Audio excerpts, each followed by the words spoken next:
Hola, vamos a realizar hoy la práctica de histología de sangre.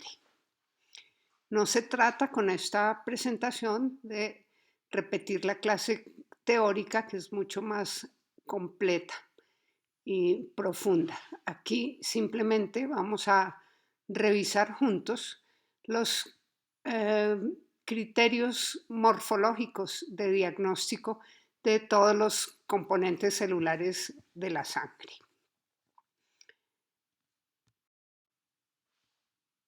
Para poder hablar de morfología de la sangre tenemos que revisar un poco cómo se estudia al microscopio la sangre periférica. En esta imagen ven ustedes un extendido de sangre periférica y en el recuadro azul pueden ver un pequeño círculo. En ese círculo, digamos, es la silueta de una gota de sangre que se depositó sobre una lámina microscópica. Posteriormente, con una segunda lámina, se hizo un extendido con una presión suave y mantenida, siguiendo la dirección de la flecha y extendiendo toda la sangre de la gota sobre la primera lámina. Se obtiene así lo que se llama un extendido de sangre periférica para el estudio al microscopio óptico. Quiero recordarles aquí que la sangre está compuesta por un 50 a 65% de plasma, que es líquido, y un 35 a 50% de sus componentes son células. Esas son las que vamos a ver en esta práctica.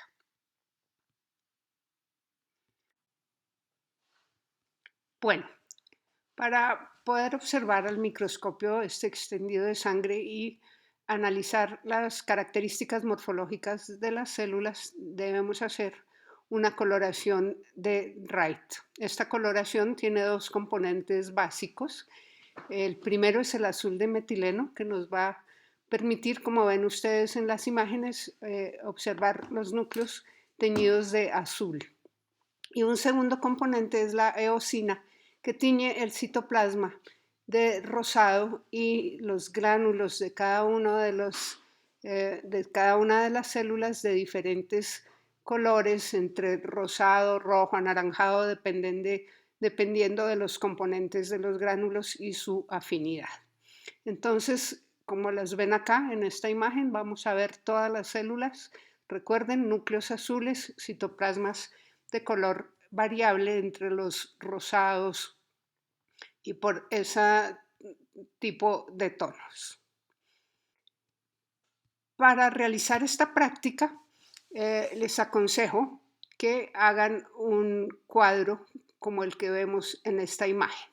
En la primera columna van a poner el nombre de la célula, en la segunda sus criterios morfológicos de diagnóstico, en la tercera el tamaño de cada una de las células, en la cuarta columna la cantidad en porcentaje de células que se encuentra en un extendido de sangre periférico normal o en la sangre normal.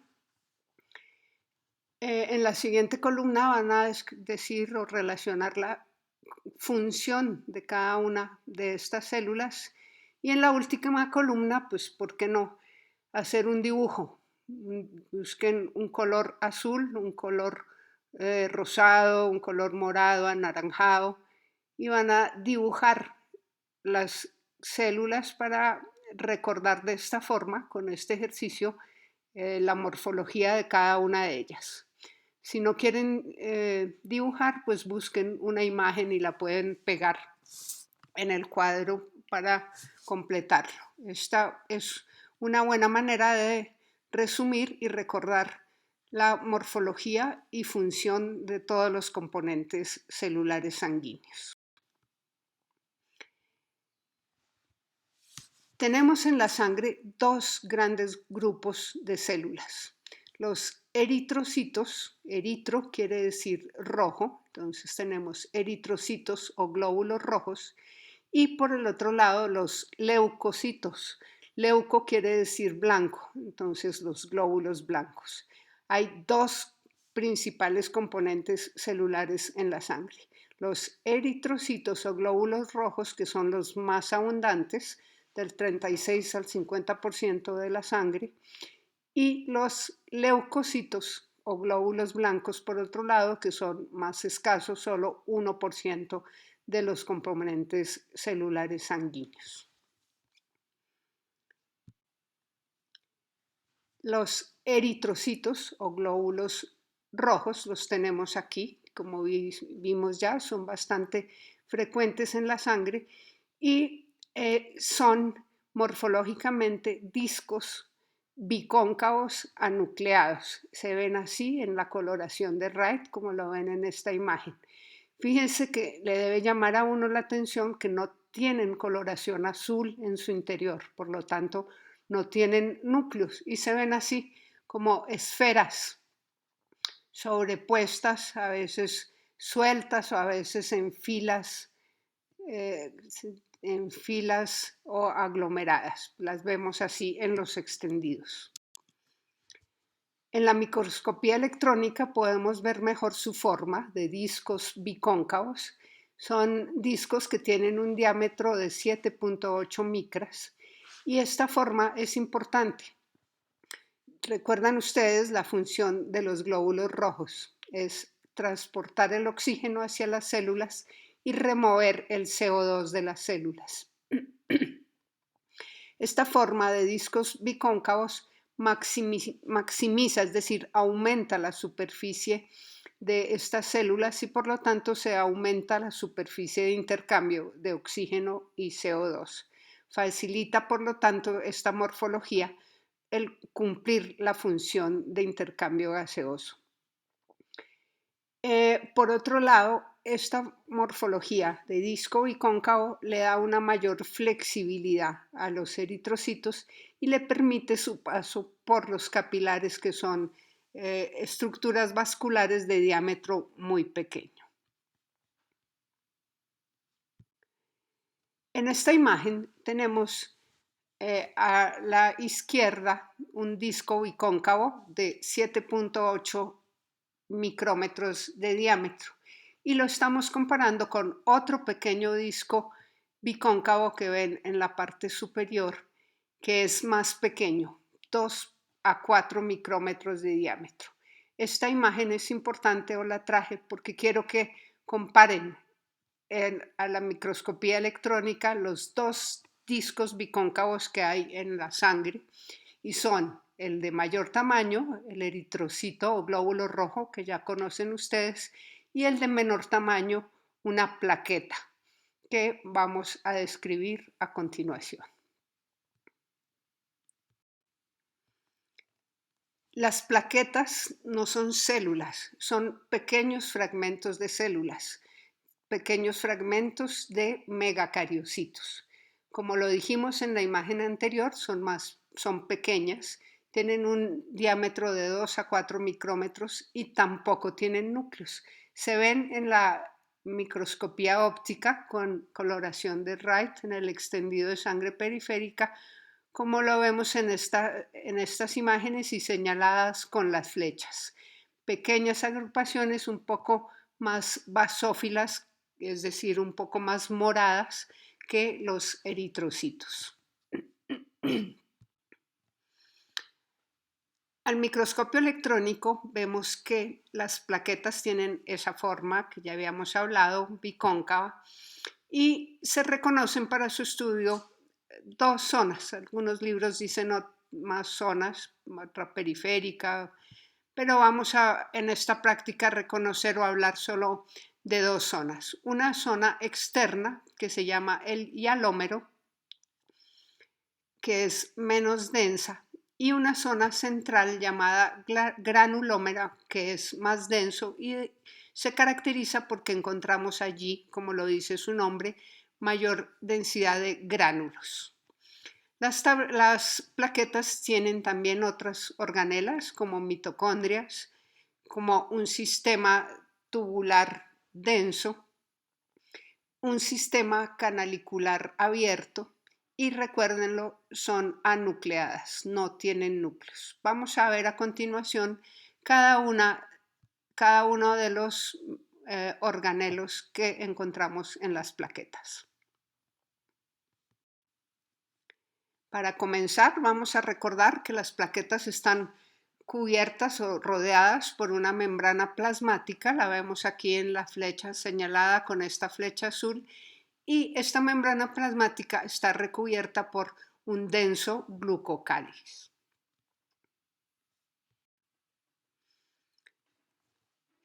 Esta membrana plasmática tiene invaginaciones, como la que vemos señalada con la flecha azul. Estas invaginaciones de la membrana se comunican con un sistema canalicular abierto que tienen las plaquetas en su interior. Esto facilita la señalización y la secreción de productos que intervienen, como saben ustedes, en la coagulación. Aquí vemos en este acercamiento y nos hemos ayudado de estos colores para que reconozcan algunas estructuras. Entonces vemos la zona que se llama hialómero, que es la parte más periférica y menos densa. En esta zona encontramos microtúbulos que se ven aquí de morados, microfilamentos que son estos pequeños y estos en azul que son parte del sistema tubular.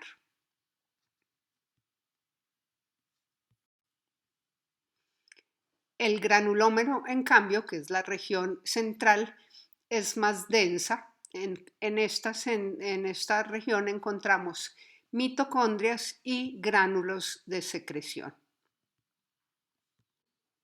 En esta imagen, en donde usamos los colores, pueden ustedes diferenciar fácilmente los microorganelos. En rojo tenemos algunas mitocondrias y en morado vemos gránulos de secreción.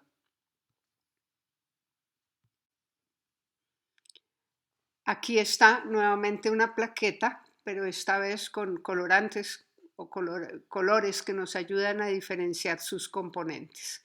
Entonces, ya como habíamos dicho en la anterior, reconocen ustedes las mitocondrias de color rojo, unos gránulos grandes y morados que se llaman los gránulos alfa, que son gránulos que contienen coagulantes sanguíneos, y unos gránulos más pequeños que vemos aquí, teñidos o coloreados de amarillo, que son gránulos que contienen factores que facilitan la agregación plaquetaria y la vasoconstricción.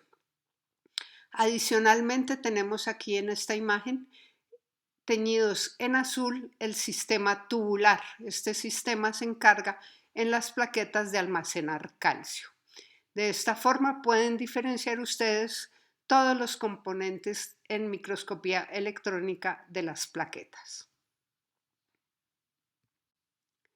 Un acercamiento de la anterior para diferenciar y comparar las características morfológicas de los gránulos alfa, los grandes en morado, y los gránulos pequeños o gránulos delta, coloreados aquí en amarillo. Bueno, vimos entonces ya los eritrocitos. Dentro de los granulocitos tenemos, para comenzar, los neutrófilos.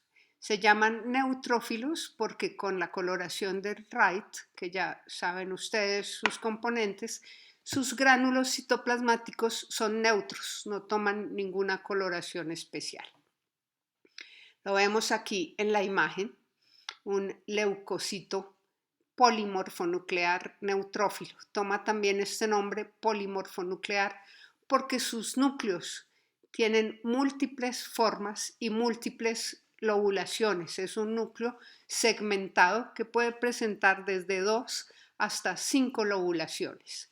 Su citoplasma pues es pálido porque no hay ninguna gránulo con una afinidad especial, son neutros, y se distinguen, que vamos a ver, o poseen su citoplasma y los vamos a ver posteriormente, dos tipos de gránulos, unos gránulos específicos, que son los más abundantes, que son rosados, y una pequeña cantidad de gránulos que se llaman gránulos azurófilos.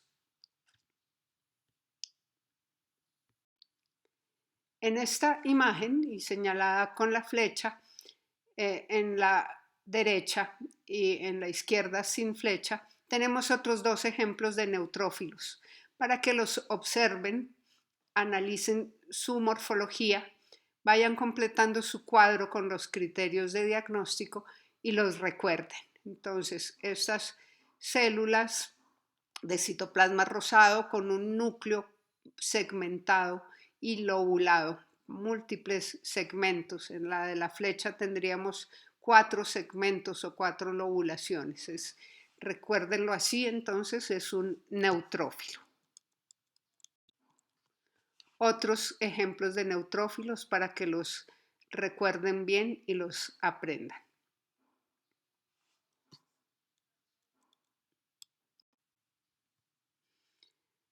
Bueno, ya se familiarizaron con el neutrófilo en un extendido de sangre periférica con coloración de Wright. Vamos a compararlo ahora con esta imagen. Esta imagen es de microscopía electrónica. Vemos también aquí un neutrófilo, pero ya la microscopía electrónica nos permite ver con mayor detalle los gránulos que tiene el neutrófilo. Tiene entonces dos tipos de gránulos.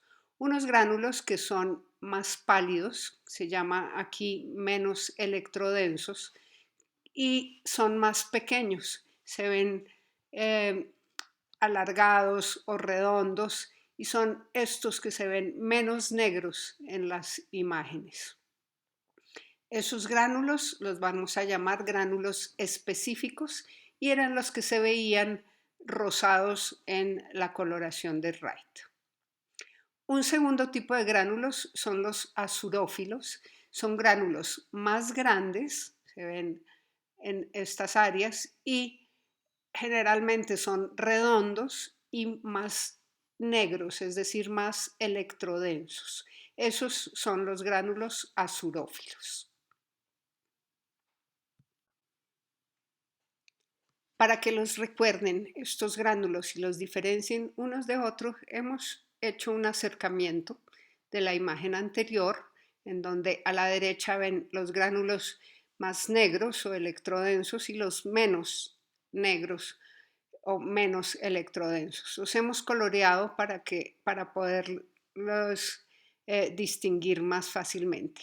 Los gránulos específicos están teñidos de morado en esta imagen de la izquierda y son gránulos más pequeños, algunos son redondos, algunos son alargados. Estos gránulos tienen en su interior proteínas antimicrobianas y tienen enzimas líticas.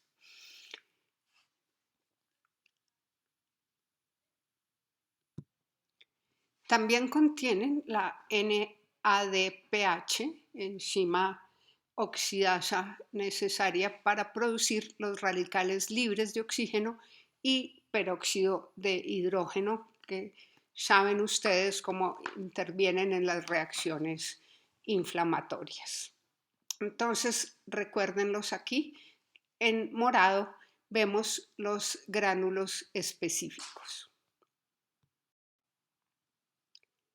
Y en esta imagen los podemos comparar con los gránulos azurófilos que están coloreados de negro. Son, como les decía, más grandes, redondos y electrodensos y contienen también, al igual que los otros tipos de gránulos, proteínas antimicrobianas y enzimas líticas. Ya saben ustedes entonces reconocer al microscopio electrónico los dos tipos de gránulos que tienen los neutrófilos. Habíamos dicho que los neutrófilos tenían un núcleo lobulado. Aquí lo tenemos en la imagen y hay un acercamiento del núcleo para que vean ustedes que esos núcleos multilobulados están unidos por pequeñas hebras de cromatina.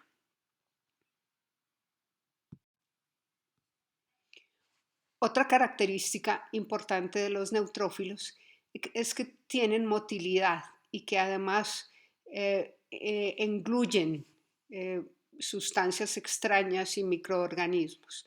Para esa función, la membrana plasmática tiene pseudópodos que vemos aquí en esta imagen.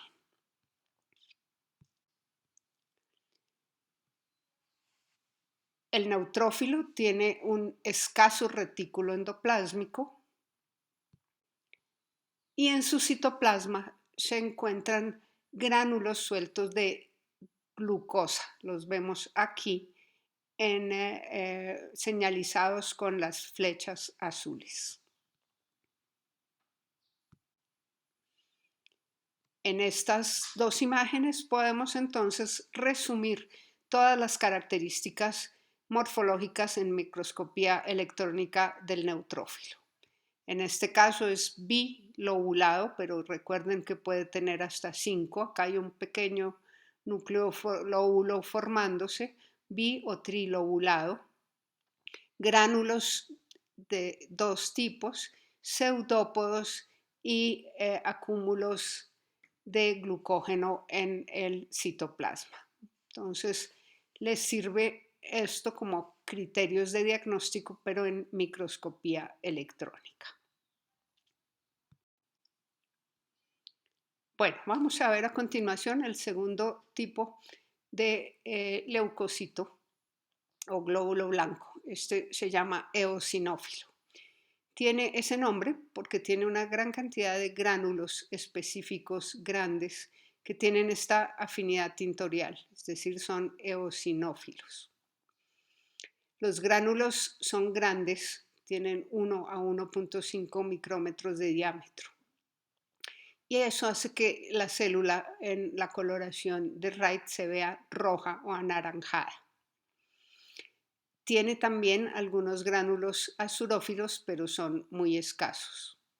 Esta es una célula de 12 a 15 micrómetros de diámetro y corresponde al 2 a 5% de todos los glóbulos blancos.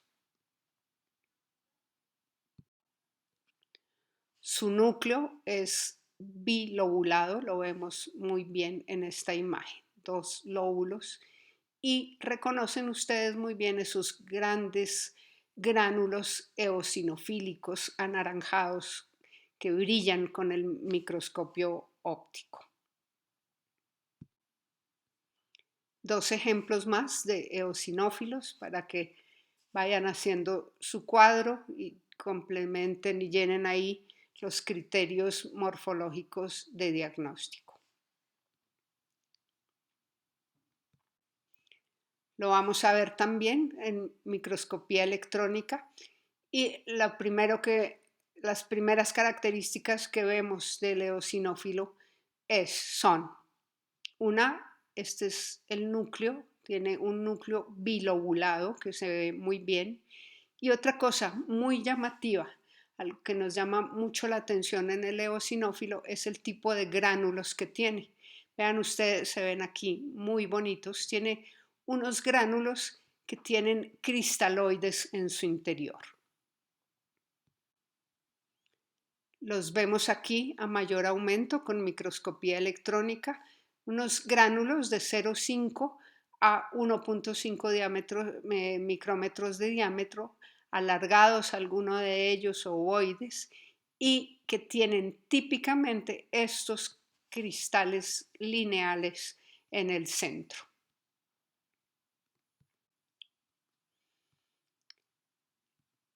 Vamos a usar aquí nuevamente los colores en esta microscopía electrónica para diferenciar los componentes de los eosinófilos. Están teñidos de amarillo estos gránulos de los cuales ya hemos hablado, gránulos con cristales en su interior, y hemos coloreado con rojo las mitocondrias para diferenciarlas. Entonces, recuérdenlo, uno de los criterios de diagnóstico de los eosinófilos en la microscopía electrónica son los grandes gránulos con cristales en su interior. Y en la coloración de Wright en microscopio óptico, pues se ven gránulos muy eosinófilos, anaranjados, grandes y brillantes. El tercer leucocito granulocito que vamos a ver es el basófilo. También es muy fácil que lo recuerden. Toma su nombre, basófilo, de su afinidad tintorial. Dijimos que el eosinófilo se veía anaranjado, pues este basófilo se va a ver morado, del color de los núcleos. Tiene también gran cantidad de gránulos específicos y gránulos muy grandes, también de 1 a 1.5 micrómetros de diámetro, y esa cantidad de gránulos y su afinidad tintorial hace que cubran el núcleo y no lo podamos ver fácilmente.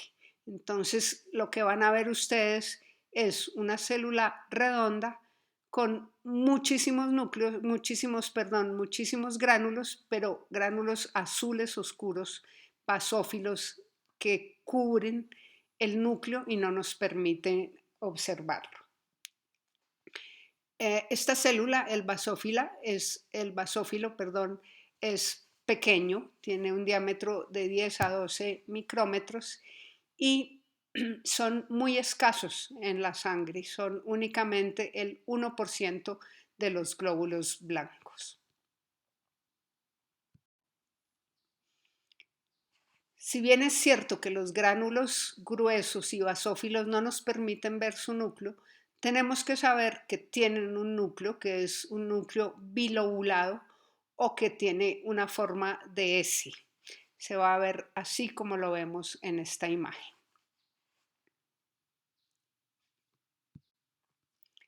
Lo vemos mejor en microscopía electrónica, vemos su núcleo, un núcleo bilobulado o en forma de S, y también son característicos sus gránulos.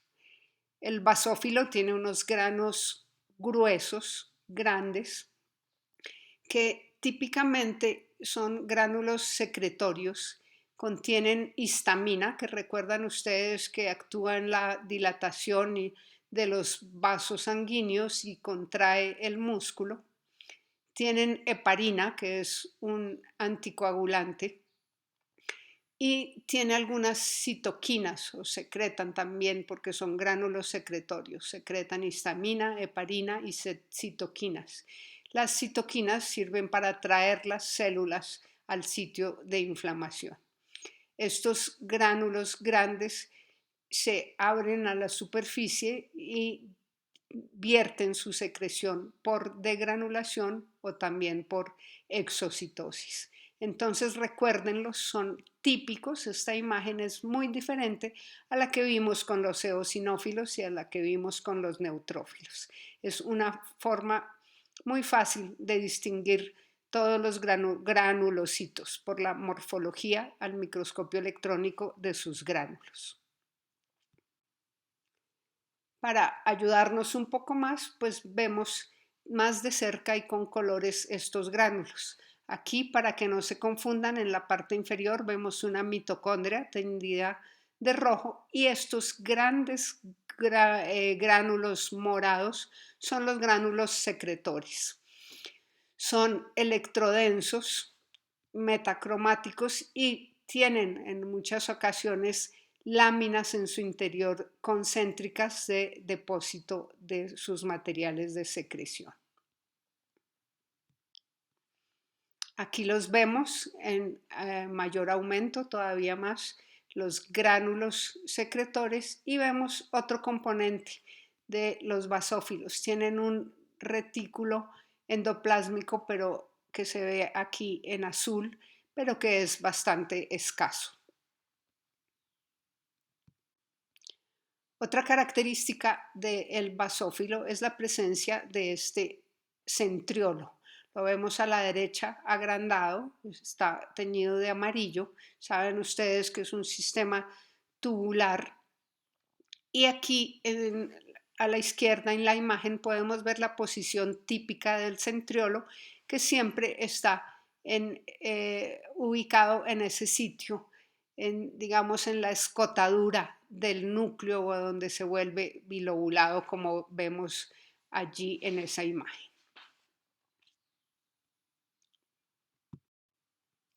Terminamos de esa forma de revisar la morfología de los granulocitos, que son neutrófilo, eosinófilo y basófilo. Vamos a ver ahora los agranulocitos. Hay dos tipos de agranulocitos.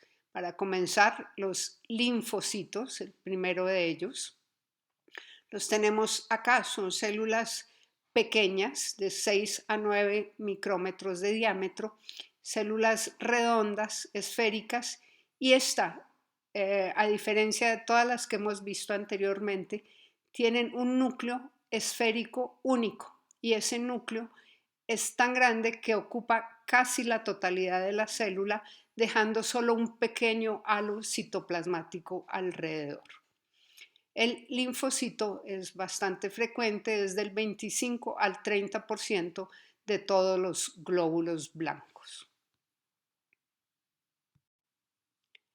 Aquí tenemos dos ejemplos más de linfocitos. Sirve mucho comparar el diámetro de las células entre ellas cuando se puede, como por ejemplo en esta imagen.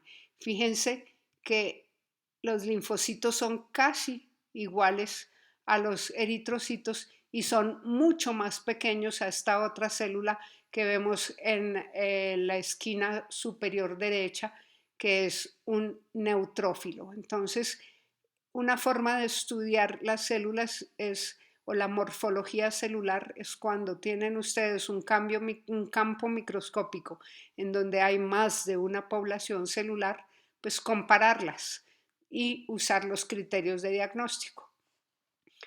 Entonces, en esta imagen a la derecha podemos hacer eso. Vean el tamaño del linfocito, compárenla con el tamaño del neutrófilo, compárenla con el tamaño de los eritrocitos y de algunas plaquetas que hay en esa imagen.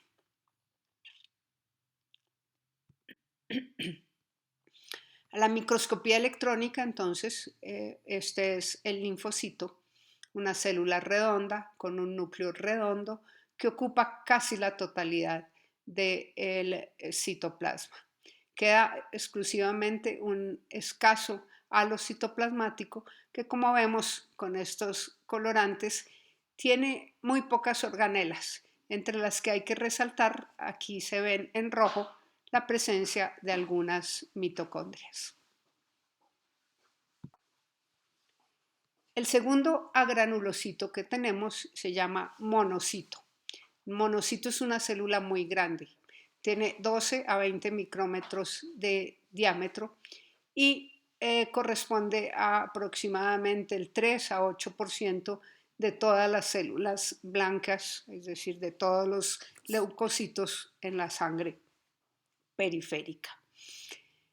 Tiene esta célula, aquí me quedó un error, tiene un núcleo, no núcleo, sino núcleo, que es típicamente arriñonado.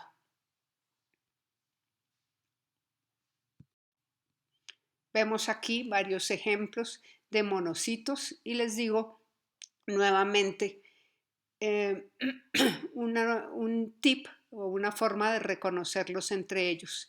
Fíjense que es una célula la que está señalada con la flecha azul, es el monocito muy grande y la pueden comparar con los dos que están arriba. Los dos son neutrófilos, polimorfonucleares neutrófilos, y varios eritrocitos para que comparen su tamaño y utilicen los criterios de diagnóstico para identificar el monocito en este caso.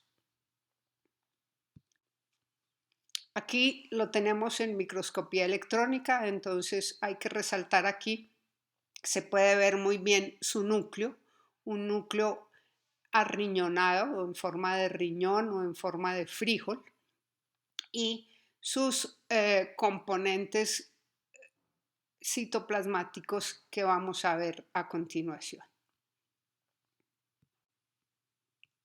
Aquí los tenemos entonces y hemos usado los colorantes para identificarlos. Vemos que hay abundantes mitocondrias, que son las que están en rojo, abundante retículo endoplásmico liso, que está en amarillo junto con un gran aparato de Golgi, y escaso retículo endoplásmico rugoso que está teñido de azul. En la parte inferior veríamos el núcleo que está teñido como de morado oscuro. Entonces, recuerden el monocito como una célula sin gránulos con un gran núcleo, una célula de gran tamaño, es la más grande de todas, y un núcleo arriñonado. Hemos revisado entonces la morfología de todas las células sanguíneas, de los componentes celulares de la sangre. Les propongo entonces a continuación, como autoevaluación, no tienen que enviar la respuesta, simplemente si tienen dudas nos vamos a conectar próximamente para aclarar las dudas. Pero esta es una buena forma de hacerse una autoevaluación y autoaprendizaje. En esta imagen están todas las células que hemos visto. Quiero que cojan su cuadro, enumeren los criterios de diagnóstico, el tamaño de cada uno de ellos y hagan un diagnóstico de cada una de las figuras que tenemos aquí. Entonces, este ejercicio es identifique la célula y enumere los criterios de diagnóstico.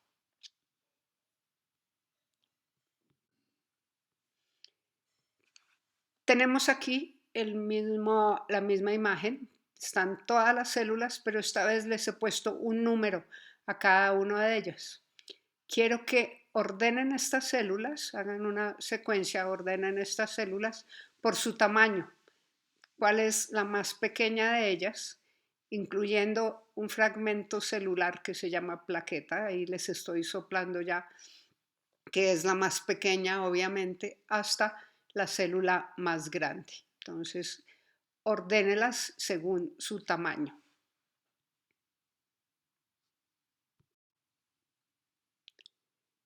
La misma imagen, pero ahora les voy a pedir que ordenen las células por la cantidad que se encuentra normalmente en la sangre de una persona. Entonces, ordenen estas células de la más frecuente a la más escasa. Y les puedo soplar si quieren, la más escasa es el basófilo. Y la más frecuente ustedes me dirán. Entonces, ordénenla desde la más frecuente hasta la más escasa.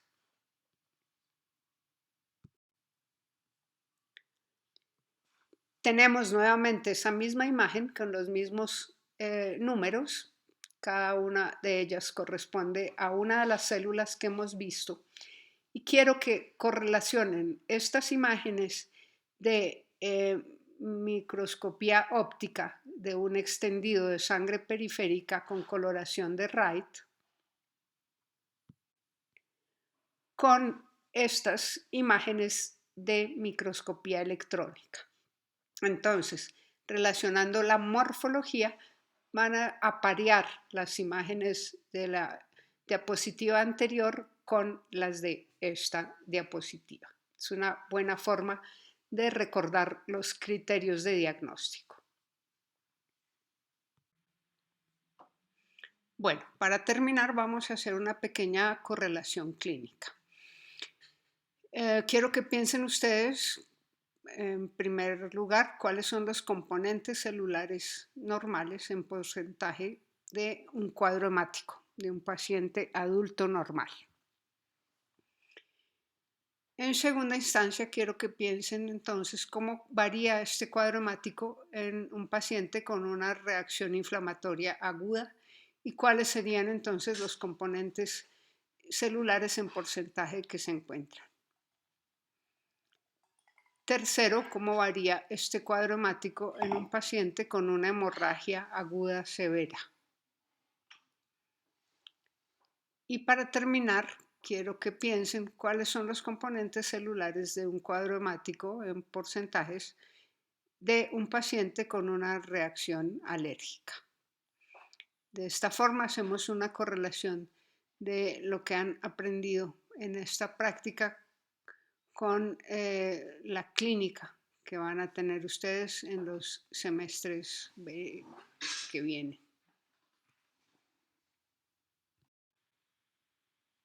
Bueno, esta última imagen es para hacer honor a la bibliografía que he utilizado. Espero que esta práctica haya sido muy útil para ustedes. Em, eh, el cuadro ni las respuestas a los ejercicios los deben enviar, son simplemente ayudas para autoaprendizaje. Nos reuniremos según el programa en simultánea para aclarar las dudas que tengan.